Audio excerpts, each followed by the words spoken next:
Hi, I'm George Jensen, lead pastor at ECOG. Thank you so much for watching this episode of What's Up With That, where we answer questions for skeptics, seekers, and believers.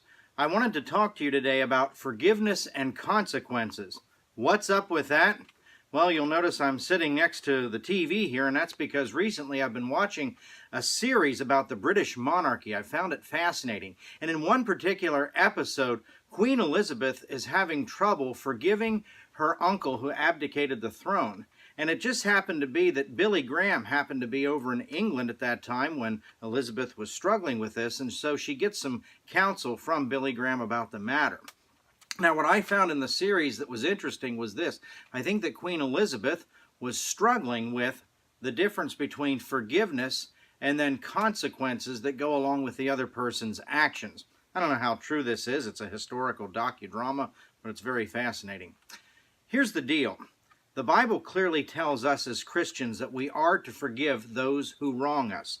And if you're watching this and you're not a Christian today, I can tell you there are other organizations, other think tanks, if you will, other community groups that have proven that it is wise and it is right for people to forgive others. It's healthy for society.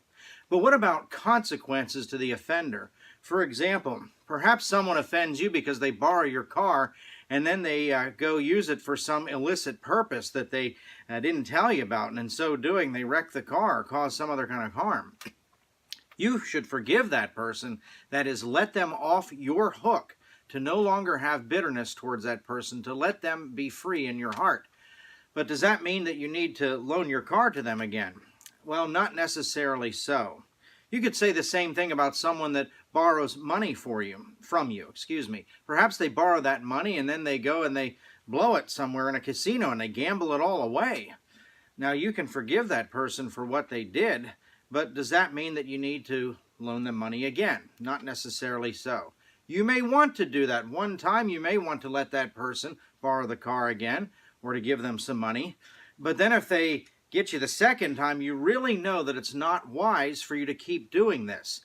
You can forgive them in your heart, but yet put restrictions on what you allow them to do so that you don't enable bad behavior. Those are the consequences, and consequences can be very fitting.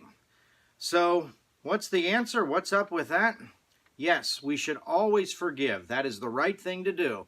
But that doesn't necessarily mean that the person who offended is free of all consequences. And that's what's up with that. Hey, thank you so much for watching. As always, we invite you to ECOG, where we know that we serve as a lighthouse of God to guide people to salvation and prepare people to face the storms of life. Won't you come and join us sometime? Until then, be blessed.